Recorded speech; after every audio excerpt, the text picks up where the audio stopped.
Buenas tardes y bienvenidos a esta primera charla de las siguientes que vamos a desarrollar en la biblioteca, en este salón.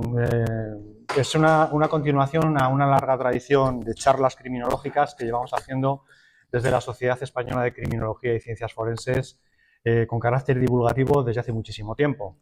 Ha habido un paréntesis, la pandemia, la maldita pandemia paró muchas cosas, entre las cuales estuvo pues, ese intervalo de silencio de la Sociedad de Criminología en esta casa, que también nos ha tratado siempre durante muchísimo tiempo. Y hoy es una oportunidad para volver a retomarlo, para lo cual, en primer lugar, queremos dar las gracias a esta casa por dejarnos que contemos nuestras historias y que hagamos divulgación de la criminología y de las ciencias forenses.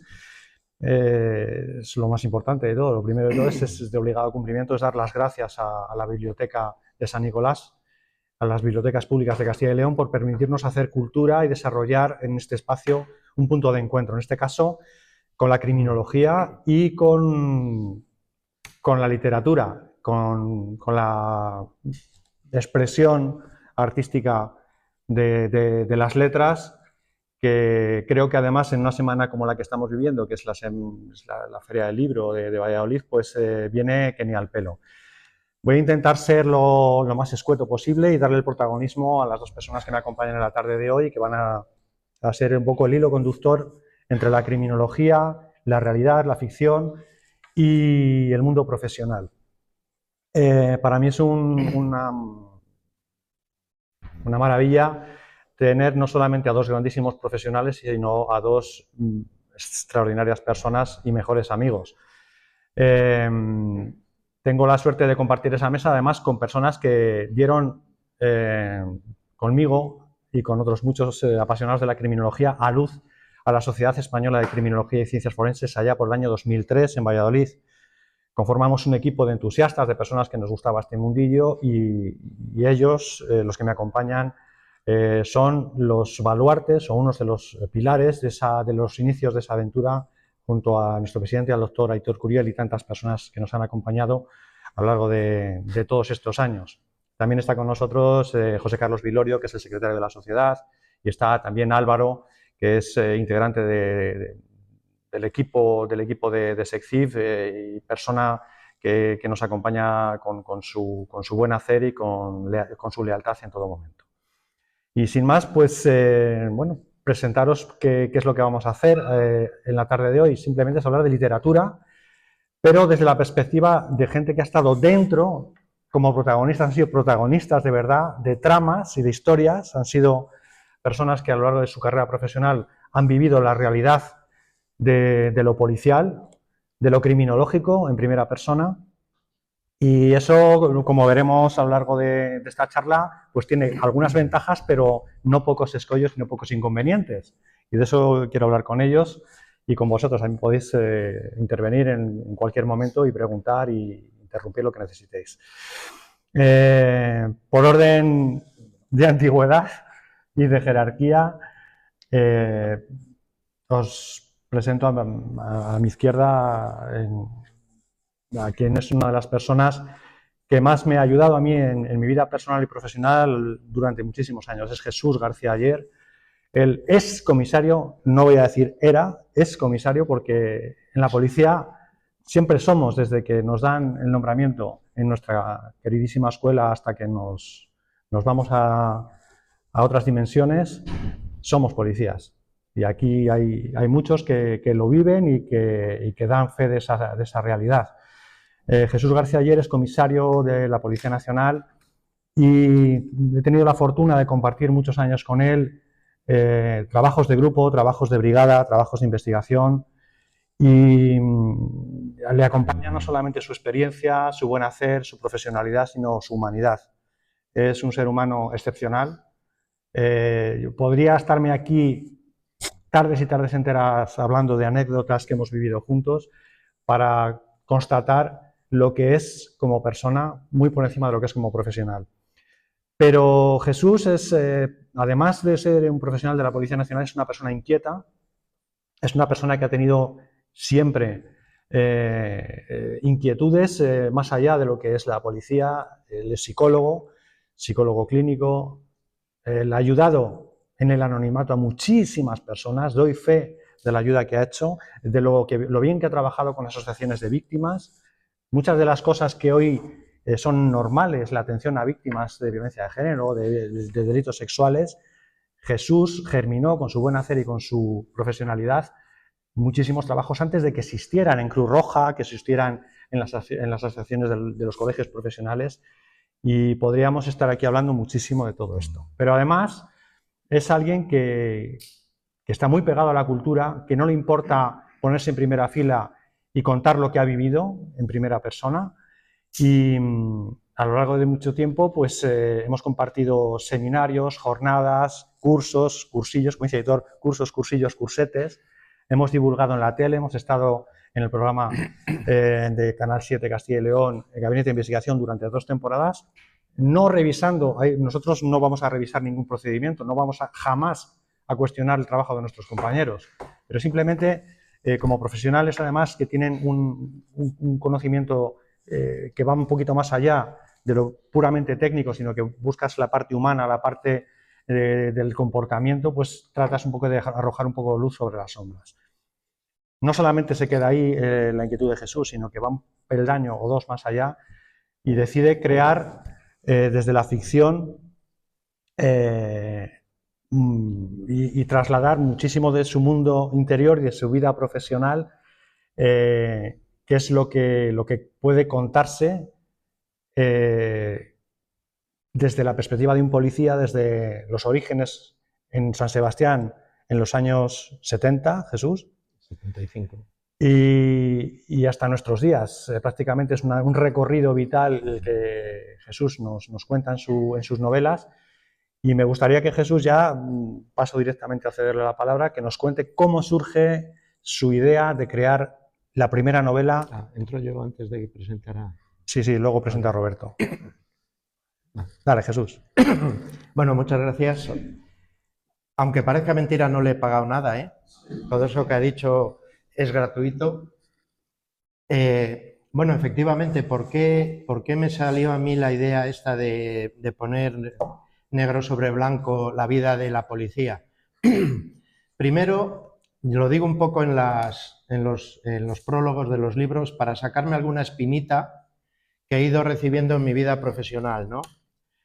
Cosas que estaría mal que un policía dijera de un juez o de un abogado Entonces, cuando lo pones en boca de una persona que es de ficción, pues como que parece que se dice mejor, ¿no?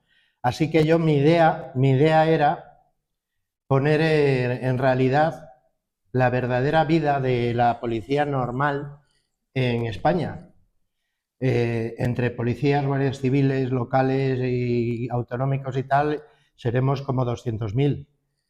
Qué duda cabe que puede haber garbanzos negros, pero la inmensa mayoría son o somos gente muy normal, incluso diría vulgar.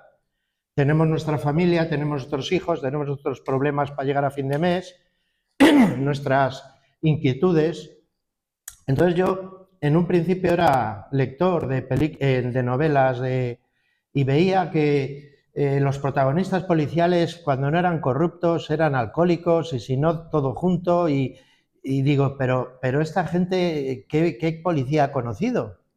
Entonces digo, yo cuando pueda voy a hacer una novela, o voy a hacer novelas donde la vida de la policía sea muy normalita. Te levantas por la mañana con el despertador cargado de sueño, vas corriendo a la comisaría, trabajas en lo que puedes y lo haces lo mejor posible, te vas a casa a comer, y antiguamente volvías por la tarde.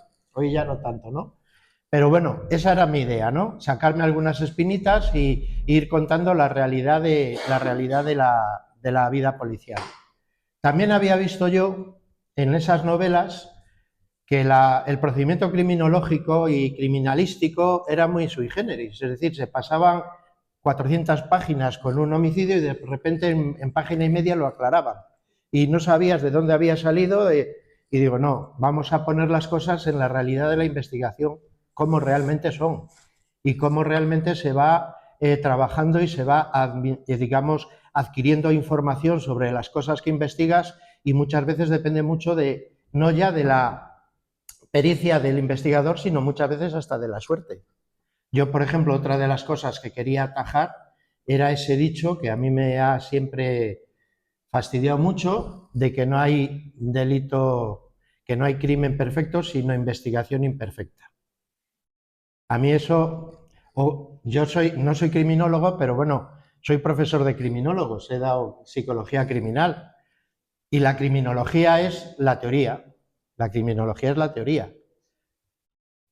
Después hay que ponerlo en la práctica, en la investigación, y en la práctica en un estado como el que tenemos hoy día. Entonces, claro, se llega y dice, no, el criminalística, le han sacado huellas en un homicidio, han sacado huellas dactilares, ¡qué bien! Sí, y qué bien, pero esas huellas dactilares, ¿qué te dicen? No te dicen nada, salvo que la persona, el autor haya sido reseñado policialmente. Pero además, ojo, que haya sido reseñado hace menos de 5 años o 10, porque si no, si ha cancelado los antecedentes, tampoco está. ¿De qué nos sirven las huellas dactilares? Al DNI no se puede ir porque la Ley de Protección de Datos te impide investigar el DNI. Tengo unas huellas del homicida, pero ¿de qué me han servido? No me sirven de nada. Ahora, después llega el todólogo, como yo llamo, que está en las televisiones diciendo que esta investigación se hizo mal, tenían una huella y no sacaron nada. Es que hay que saber qué torpes son. Eso es lo que yo quería, digamos, luchar en mis novelas. Es decir, la criminología es la teoría, pero la práctica tiene otra serie de connotaciones que hay que conocerlas y ahí las pongo. Con esas huellas, por ejemplo, que he puesto este ejemplo, no sé por qué me ha salido este. Unas huellas digitales en un homicidio del autor, ¿vale? Si no está reseñado no nos sirven de nada. Vale, pues entonces si tengo un sospechoso los cotejo. Ya, pero ese sospechoso, para cotejarlo tengo que tener autorización del juez. Tengo que decirle al juez por qué sospecho, porque si sospecho poco, el juez me dice que no, y no me permite tomarle las huellas a ese sospechoso. Con lo cual, tengo las huellas, tengo un sospechoso, pero no puedo hacer nada. Después dicen, no, es que la investigación ha sido incorrecta. No, perdona. Es que la policía no puede trabajar en las mismas circunstancias que el delincuente. El delincuente, sobre todo ya cuando estamos hablando de un delincuente que ha preparado, ha tenido todo el tiempo del mundo para preparar lo que ha hecho, para preparar la huida, para evitar las huellas que puedan incriminarle, tiene todo el tiempo del mundo. Y además no tiene ninguna cortapisa de lo que pueda o no pueda hacer. Si en un momento dado tiene que matar a alguien, pues le mata, no pasa nada, porque él no tiene ninguna regla. Detrás, una vez que ya ha pasado el tiempo, una vez que ya ha pasado el hecho, tiene que ir la policía. Y la policía no tiene las mismas herramientas que tenía el delincuente. Otra de las cosas que siempre me ha fastidiado, tú córtame porque yo me puedo quedar hasta mañana. Otra de las cosas que siempre me ha fastidiado es el tema ese de en tal sitio trapichean o en tal sitio hacen no sé qué. La policía lo sabe y no hace nada. Digo, vamos a ver, ¿a quién le importa lo que la policía sabe? Lo que la policía sabe no le importa a nadie y a un juez menos. Lo que importa es lo que la policía puede probar. Entonces, que la policía lo sepa, a veces no sirve más que para fastidiarle al propio policía, que sabiéndolo no puede hacer nada. Porque lo único que puede hacer es aquello que pueda probar. Pero ojo, tiene que probarlo de formas aceptadas. No lo puede probar de cualquier manera, porque estamos en un Estado de Derecho y la policía tiene acotadas las formas de probar. No puede aprobar de cualquier manera, porque si no estaríamos en otros tiempos o en otros países, ¿no? ¿De acuerdo? Es decir, eso es lo que yo he querido luchar en mis novelas. En mis novelas pongo la realidad de las cosas, lo que se sabe, lo que se puede hacer cuando pides una orden de intervención telefónica y te la niega el juez porque dice que no tienes pruebas suficientes. Entonces tú le dices, no, oiga, es que yo la intervención del teléfono lo quiero para obtener pruebas, porque si ya las tuviera no necesitaría la intervención. Es lo mismo. O a veces cuando ves que hay autores que has detenido que están incluso hasta confesos y después resulta que llega el abogado y como había no sé qué defecto de forma en no sé qué diligencia, pues queda todo en agua de borrajas. Todo eso lo tiene que trasegar mucho el policía. ¿Para qué? Para que llegue un momento en el que no haya ese, digamos, esa desilusión por la profesión, ese ver que estás luchando contra molinos de viento y que deje de pasar todo, o sea, que pases de todo ya, porque en realidad estás luchando con, digamos, en inferioridad de condiciones. Mis novelas son eso, es decir, hay un crimen, por supuesto, vamos a ver qué se puede obtener, vamos a ver qué pruebas tenemos, vamos a ver de dónde podemos tirar para investigarlo, y mientras, pues aprovecho para ir sacando espinitas, ¿no?, de este tipo. Como en realidad el que lo dice y el que lo hace son gente ficticia, pues yo me lavo las manos. Muy bien, Jesús. La cuestión, yo no sé si os pasa a vosotros lo mismo, cuando tú, siempre que te cae un libro en las manos o tienes intención de leer algo, yo tengo cierta predilección por las cubiertas, por los títulos, por las contraportadas, por la reseña, un poco lo que estabas comentando al principio. Y la verdad es que cuando cayó en mis manos Los perros de la vida, antes de meterle bocado al libro, pues la verdad es que, ojo al dato, lo que dice la portada, lo que dice el título, Los perros de la vida. Es una declaración de intenciones. Me gustaría que nos explicaras un poquito el motivo, cómo se te ocurrió y qué hay detrás de ese título y qué es lo que invita, sin que hagamos spoilers, a los que no hayan leído la novela. Sí.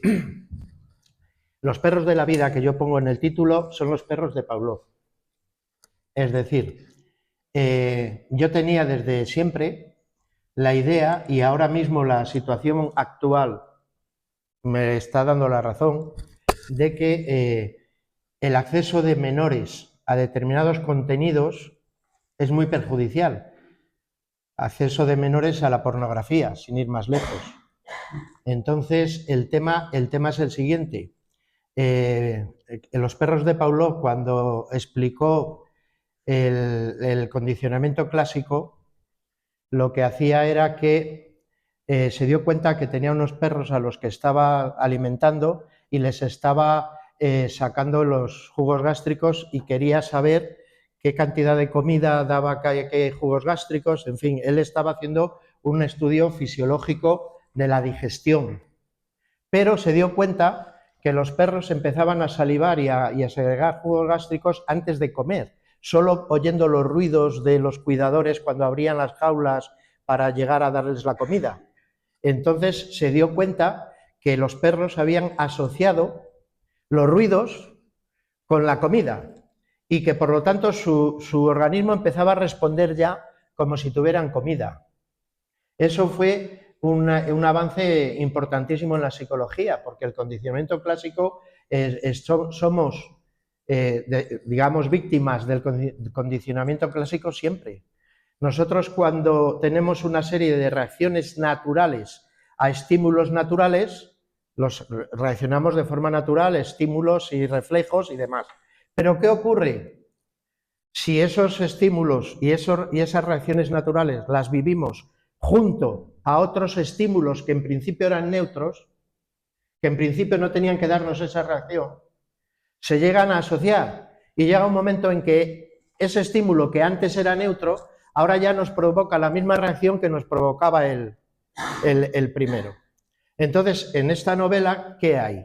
En esta novela hay una película en la que la están viendo dos menores, puedo hacer un poco de spoiler, en la que es una película que están viendo dos menores. En esa película hay violencia porque están violando, son estos moteros americanos de Ángeles del Infierno y tal, han cogido una niña de 8 o 10 años y la están violando entre todos y encima se la llevan en la moto por Estados Unidos, ¿no?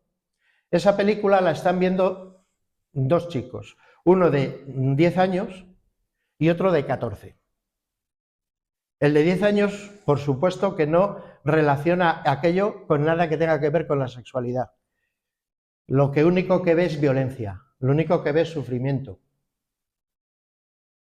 Pero el chico de 13 años ya tiene las hormonas, ya es adolescente, ya tiene las hormonas y ya está viendo a la niña desnuda, ya está viendo el acto sexual y ya se excita. Entonces, ese menor, que son 13 años, es un adolescente, se está excitando con un acto sexual violento. Después, ¿qué ocurre? Todos hemos vivido nuestros 13 años y en la época en la que es la novela la novela es de hace 30 o 40 años el tiempo que yo pongo, ¿no? ¿Qué pasa? Que después, aquí somos todos adultos, puedo hablar tranquilamente, ¿no? ¿Qué pasa? Que una vez después de ver la película, el joven la recuerda, tiene conductas, digamos, autoeróticas, recordando aquello. ¿Qué ocurre? Poco a poco ese chico va generando una personalidad, digamos, de pederastia, una personalidad de incluso de masoquismo, de excitarse con el dolor de los demás, de excitarse con las niñas pequeñas y acaba siendo un delincuente sexual. Mientras que el primero no se había desarrollado físicamente y por lo tanto allí no vio nada sexual, lo único que vio fue sufrimiento y por lo tanto esa persona no gestionó esa forma de ser. Entonces, por eso los perros de la vida son los perros de Pavlov, el condicionamiento clásico, como de que menores que están en formación, observando pornografía y observando determinadas cosas, pueden generar rasgos de personalidad muy, muy problemáticos. Esa es la idea. Pues mientras Jesús le pasa el micro para que pueda quedar bien registrada la intervención a Roberto, vamos a cambiar un poquito de registro y os voy a presentar a mi compañero, amigo, hermano, separados al nacer, como se puede apreciar, el inspector de la Policía Nacional. Hablar de Roberto me cuesta, es muy fácil y muy complejo para mí a la vez, porque es que me pasa como con Jesús, es que no me puedo despegar de la parte emocional, pero básicamente puedo decir de Roberto que es una persona que podría haber nacido en el Renacimiento y ser un fenómeno de la naturaleza, porque su apego a la naturaleza es tan grande que le hace vivir pues la profesión y la relación con los demás de una manera absolutamente distinta. Robert es una persona que me ha acompañado también durante muchísimos años en todas las aventuras criminológicas que hemos llevado a cabo en muchísimos sitios. Nos hemos movido a montar exposiciones por el mundo, hemos creado el Centro de Estudios Históricos de la Policía Nacional, nos hemos movido a plazas tan dispares como Valencia, como Gijón, Madrid.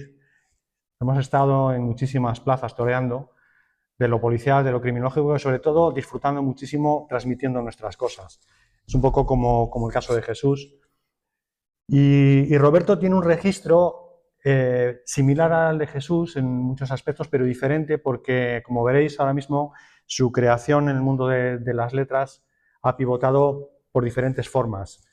Ayer le comentaba si era posible disfrutar otra vez de su novela, de su primera novela, Escombros de la memoria, pero creo que se agotó y estábamos pensando en volver a reeditarla, pero me gustaría que hablara un poco de esa historia de Escombros de la memoria, pero no querría antes de dejar de referirme a otros aspectos de la creación literaria de Roberto, como son los cuadernos, los libros de viajes, este Iter, que es una especie de cuaderno de bitácora en la que él narra en primera persona diferentes viajes por la geografía española, especialmente de la de Castilla y León. Y luego otras sorpresas que son a su vez joyas, que son casi incunables porque recupera una tradición o varias tradiciones del páramo leonés de lo que es el filandón. El filandón, prefiero que lo cuente él para no meter yo la pata, pero antes de que él nos cuente cómo surge la idea de Escombros de la memoria, me gustaría también que nos hiciera una reivindicación de la recuperación de las tradiciones de nuestros pueblos, de nuestra tierra, y cómo lo está haciendo no solamente a través de publicaciones, sino de formatos que recuerdan la tradición del filandón. Pero nos vamos ahora, Roberto, con Escombros de la Memoria. Cuéntanos un poquito, para empezar, ¿por qué escribir? Además, si alguien quiere disfrutar de una buena lectura, que le siga en su blog y en su Facebook, porque escribe maravillosamente bien. Entonces, bueno, Robert, yo lo primero que le pido es que nos cuente de dónde surge ese fuego interior para crear cosas tan estupendas como Escombros de la Memoria, como Iter, como Foldes y Landón, Contar, Cantar, El secreto de la tradición o Actas de vida tradicional oral. Cuéntanos de dónde surge todo eso.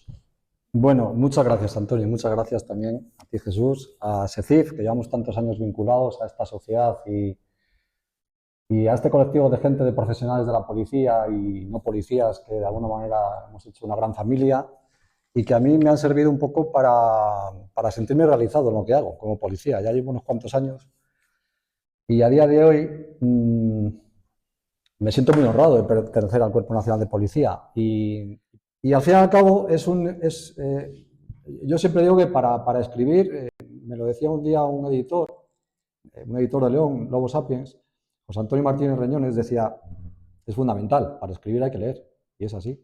Entonces, todo este tiempo, el caldo de cultivo, el pertenecer a la policía, el haber leído a narrativa rural, muy costumbrista en mi tierra, Julio Llamazares, Luis Mateo Díez, Camilo José Cela, Miguel Delibes, por supuesto. Ese ambiente costumbrista, tradicional, muy pegado a la tierra, que de alguna manera tiene que ver con la novela que le llaman el country noir, ¿no? La novela negra rural esta, ¿no? Que está muy de moda, a mí me sirvió como armazón para preñar las pocas páginas de ese catálogo de cocinas de Filandón, ¿no? Y al fin y al cabo, cuando en la contraportada hay esa pequeña reseña a qué es Escombros de la Memoria, pues el título ya lo adelanta. Escombros de la Memoria es recuperar los usos de las tradiciones, que no se pierdan, porque de alguna manera la razón de por qué hoy estamos aquí es conocer el pasado, y Escombros tiene que ver con esa manera también de pintar la parte oscura, es decir, cómo se va deteriorando la memoria y cómo de alguna manera simboliza también la parte oscura, ¿no? La parte trágica de perder la razón de ser de lo que somos, que me venía al pelo por mi condición de policía y mi condición de criminólogo, porque de alguna manera, a pesar de haber leído, el hecho de haber estudiado criminología y pertenecer a este cuerpo, que todos los días te desayunas y te acuestas con noticias curiosas, interesantes, que te ayudan a ir estructurando este libro, pues es eso. En definitiva, es una novela que dice que es una novela costumbrista con un trasfondo criminológico. Y de alguna manera, casi todo lo que ocurre son episodios dentro de un ámbito muy determinado, muy, pues no sé, como haría Dolores Redondo, ¿no? La trilogía del Bagdad, ¿no? Que es un poco eso, que está muy de moda, pues yo lo he hecho a un nivel mucho más humilde, evidentemente no es pretencioso. No pretendemos vivir de la literatura, yo al menos no, Jesús, no sé tú. Y sí que es verdad que de la tirada de 1000 ejemplares los vendimos todos, yo no sé si porque cayó en gracia, si porque las historias eran curiosas, eran atrayentes, o porque detrás había también una causa benéfica que era el cáncer, no sé, el caso es que me he quedado con, no sé, 6 o 8 ejemplares, y es verdad lo que dice Antonio, habrá que mirar, no sé, una manera, una fórmula de volverla a dar salida, porque de alguna manera ahí está volcada un poco la pulsión de toda una vida, que es la pasión por ser policía y servir, ¿no?, a la sociedad. Y en cierto modo, escribir un libro, escribir una novela, también el cartel es pretencioso, porque poner policías escritores es pretencioso, en mi opinión. Yo le decía a Antonio, ¿por qué no pusiste policías juntalíneas? Que queda mejor. Bueno, en definitiva, esa pulsión que te mueve a pasar a limpio un poco tu sentir, tu pulsión natural y tu forma, tu estilo de vida personal, pues no deja de ser una ilusión, ¿no? Y siempre hay un aforismo que dice que si aquello que te ilusiona lo compartes, se disfruta doblemente. Pues esa es la razón de ser. Es decir, bueno, pues ahí están esas resmas, como diría Quevedo, ¿no? Que si a mí me ilusionaron para confeccionarlas, pues imaginas que al que las lee y las ojea, pues imaginamos que también. A ver, vamos por partes, como decía Jack, nuestro querido Jack. Perdona un momento ahora, Sí. al hilo de lo que acaba de decir de policías escritores, Sí. y al hilo de que dices que has hecho un oficio de 17 páginas. 17 páginas. Hay que tener en cuenta una cosa, y es que nosotros cuando estamos en la Academia de Policía, yo en Miguel Ángel 5 ya, hace ya 50 años, te enseñan que los escritos tienen que ser claros, concisos y concretos. Cuando hacemos un atestado a un juzgado, no te puedes poner a hacer florituras literarias, tienes que ser claro, conciso y concreto. Pero cuando tienes que escribir una novela, si lo haces claro, conciso y concreto, te sale una novela de 19 folios. Entonces, por eso digo, yo que en los prólogos siempre digo que no busquen en mi obra, digamos, excelencia literaria. Yo lo que sí ofrezco es verdad, realidad. Excelencia literaria, pues Pérez Reverte o algún otro, ¿verdad? Sí, claro. Porque nosotros tenemos la cosa esa de hacerlo todo claro, conciso y concreto, y eso nos perjudica mucho a la hora de escribir. Es que me he acordado ahora cuando ha dicho él lo de policías juntalíneas, ¿no? Sí, eso sí, sí. Hace poco hablaba con un amigo periodista que ha escrito su primera novela, una persona que está acostumbradísimo a hacer crónicas, a escribir artículos de opinión, y le preguntaba, ¿pero cómo has tardado tanto en hacer una novela si te gusta tanto la temática? Y me confesaba exactamente lo mismo, porque le daba muchísimo rubor el estar contaminado por su condición de periodista a la hora de plasmar un relato de ficción, cuando él está acostumbrado a narrar hechos reales, en los que el rigor, la concisión, la concreción no te dan margen a otras historias. Entonces, yo creo que a los policías y todos los compañeros que conozco que han escrito novelas tienen la misma sensación. Si no, aquí podemos hablar de otros compañeros que han escrito. Hay uno de los que más me gustan que es Luis Esteban Lezaun, que es comisario, creo que es el jefe superior de Andalucía Oriental, si no me equivoco. Andalucía Oriental, y ha sido hasta hace muy poco el jefe del Grupo Especial de Operaciones. Y narró una novela magnífica que se titula Moro Loco, su experiencia como comisario del campo de Gibraltar, de la comisaría de Algeciras, en la que en primera línea estamos luchando contra uno de los principales peligros a los que se enfrenta la seguridad pública española, que es la pérdida del Estado de Derecho en una zona muy concreta de nuestro país, cuando las bandas de narcotraficantes pues, creían que podían acampar por sus respetos. Bueno, pues Luis Esteban lo hace y lo hace muy bien. Y es también un ejemplo de pues, intentar adaptar la narrativa de los 16 folios para solicitar a su señoría un balizamiento de un recurso técnico para hacer una localización y un seguimiento de un activo, de un potencial delincuente o de un delincuente potencial. Y no es lo mismo, evidentemente. Entonces es ese vértigo el que se produce y el que muchas veces, bueno, te pones a escribir, tienes este resultado, y me voy un poquito para atrás y le vuelvo a preguntar a Jesús.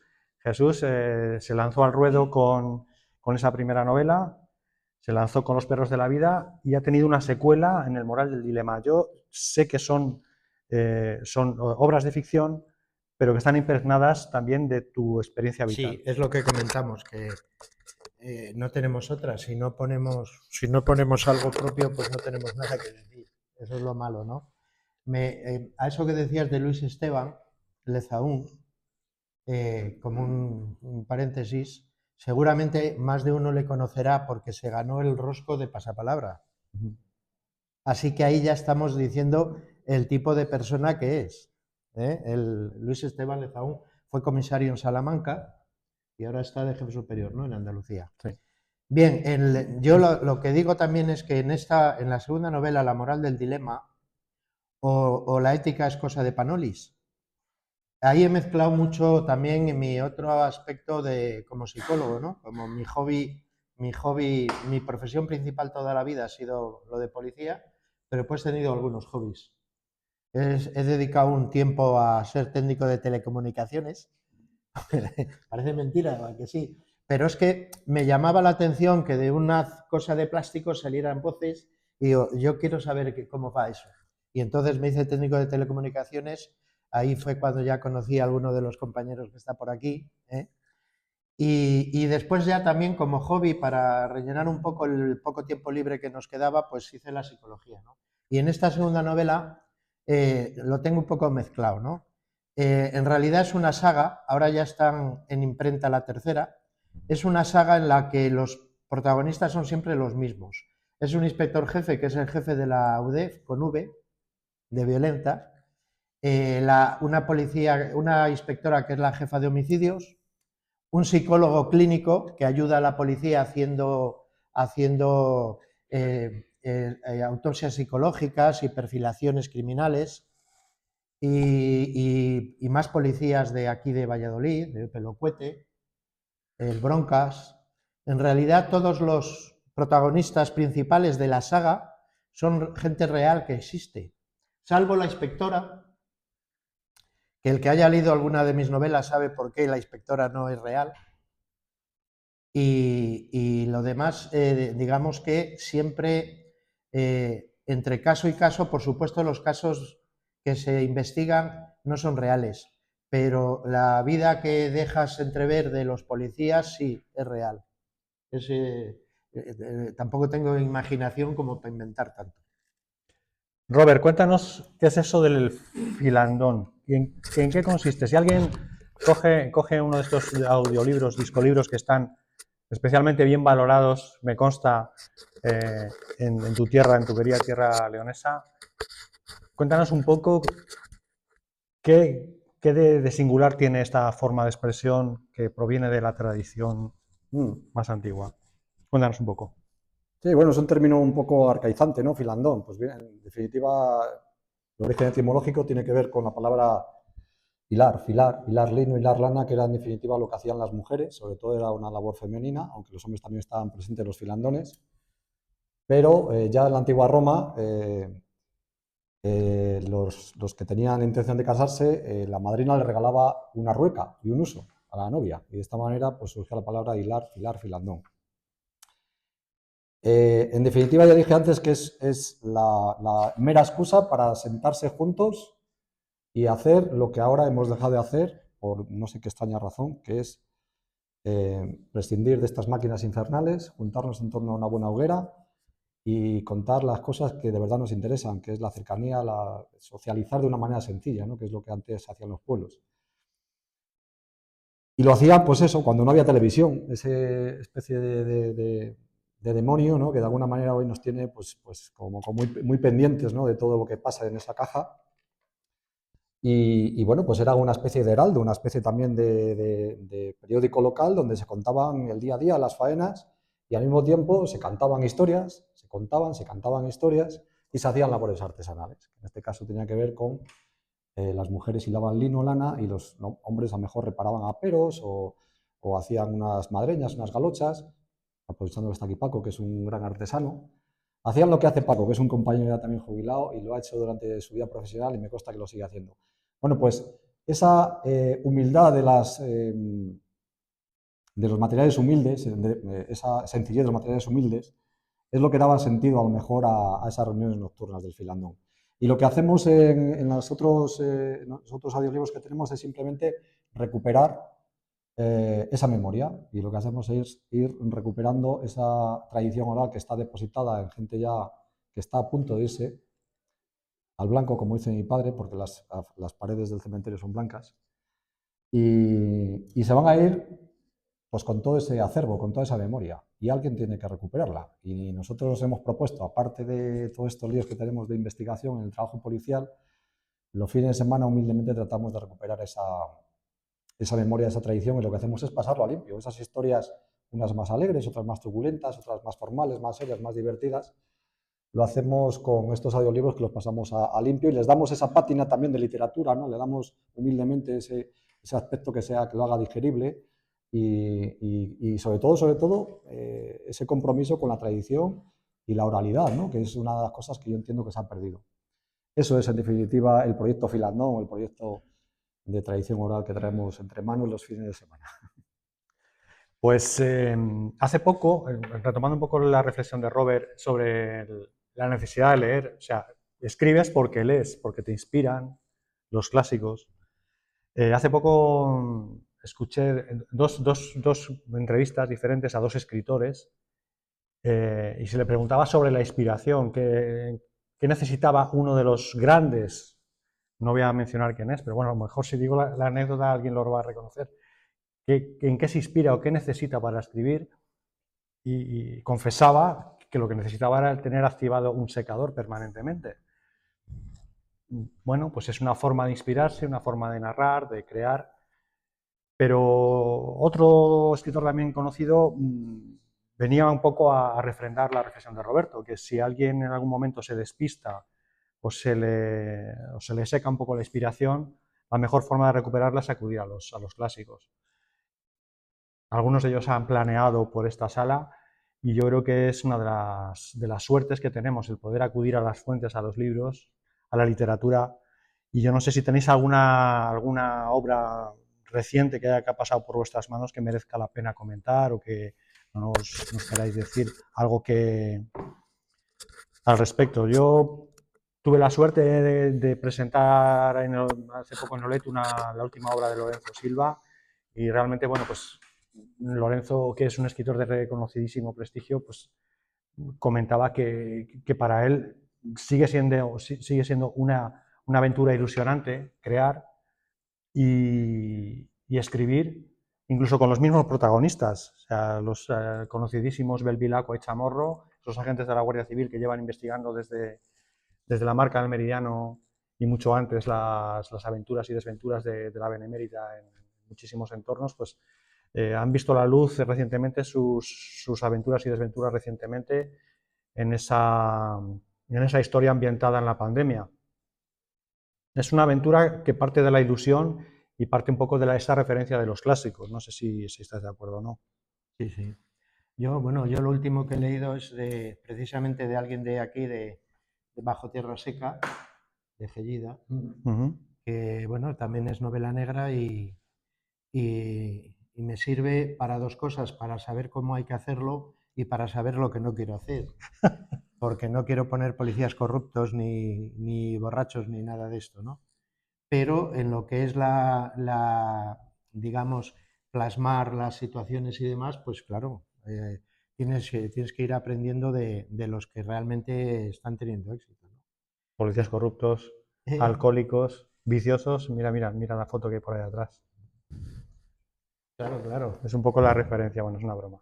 Sí, sí, sí, sí. Pues nada, me gustaría que si hay alguien que quiera intervenir, que nos interrumpa, que comente cualquier cosa que le resulte interesante y es el momento para poder hablar con los dos protagonistas que tenemos aquí. Vale, yo un poco es la misma historia. Lo que pasa que sí que es cierto que yo el terreno donde me muevo, donde creo que me muevo de manera ágil, es ese ambiente costumbrista rural, ¿no? Que de alguna manera conozco porque provengo del entorno rural. Y sobre todo porque preguntaba antes a Antonio, ¿a quién recurrís de vez en cuando? Pues yo efectivamente recurro a los clásicos y yo qué sé, pues a Zorín le leo casi a menudo, puedo decir, la novela de Castilla la tengo trillada. ¿Por qué? Porque me parecen tan precisas las descripciones que hacen que me ayudan precisamente a plasmar esa parte tan técnica que tiene que ser muy escueta, muy legible, muy digerible, pero me ayuda a darle amplitud, a darle cabida en un texto, adornarlo a mi manera y esos 3 folios de oficio, convertirlo de repente en un capítulo de 11 hojas porque, yo qué sé, el movimiento de una abeja cuando está cayendo el chorro de agua de una fuente lo describe Azorín en 2 párrafos que te tiene enganchado durante 5 minutos. Entonces, esa grandeza de saber contar historias al detalle y sobre todo porque eres policía, porque las historias ya las traes aquí en la espalda. Es que es relativamente sencillo con nuestro día a día y por el hecho de ser criminólogos, evidentemente también, claro. Yo qué sé, si ahora repasamos los periodos de la investigación criminal y te vas al periodo primitivo, yo qué sé, describir una ordalía o un auto de fe, pues es relativamente sencillo, si conoces algún cuadro. Y si te tienes que venir aquí a la fase constructiva y ver cómo ese periodo intuitivo o psicológico en el que se analiza, por ejemplo, un reguero de pasos, pues es relativamente sencillo porque lo hacemos a diario. Entonces hay que luego adornarlo, hay que dulcificarlo con una literatura grácil y al mismo tiempo atractiva, y si es amable, que yo procuro que sea amable, aunque sea truculenta, pero que sea amable, pues a mí, es que además a mí me presta enfrentarme a ese folio en blanco porque sé que me presta, como buen leonés, me presta. Eso es pasaporte vocal, me presta. Sí, adelante. Quería preguntarle si conocen a otra a favor de clínicos de la Mancha, que Sí, esas eran de las... porque era un policía amable en un pueblo y sí, era justo lo que yo quería hacer. Es decir, algo blanco sin necesidad de poner mal a nadie. Esa es, sí, me acuerdo, son muy antiguas ya. Estamos hablando de Plinio, bueno, ese es uno de los grandes juegos de prestidigitación de la realidad y de la ficción, en la que se narran las historias de alguien que no podría jamás investigar un crimen porque no es de su competencia. Es como las historias de Vázquez Montalbán, con sus personajes que investigan cosas que nunca podrían haber investigado porque la ley no lo permite. Pero tiene esa parte de un poco naif, un poquito amable, que te hace ser cercano, ser familiar, porque en un entorno rural, en un entorno de personas que las tenías pegadas a tu casa, y tiene pues ese costumbrismo que también comenta Robert, que nos lo hace ver con añoranza, incluso con ternura. La verdad es que es un buen apunte el de Plinio, la verdad que sí, esto... Yo, cuando lo leí, exactamente igual, claro, dice, es atemporal porque investiga a alguien que no puede investigar, ¿no? No tiene la capacitación, a lo mejor, legal, ¿no?, para investigar. Y yo, de alguna manera, sí que intenté emular, pues lo mismo que hizo Humberto Eco, ¿no?, con Fray Guillermo de Vázquez, ¿no?, que le puso a investigar, ¿no? Pues yo hice exactamente lo mismo con mi investigador, que es un cura párroco que se llama don Juan Herminio y tiene por segundo oficio, aparte de oficiar a los feligreses, investigar, aunque no está autorizado para ello. Y la Guardia Civil recurre a él porque sabe que es de unas cualidades natas muy buenas. Entonces es una referencia, sí.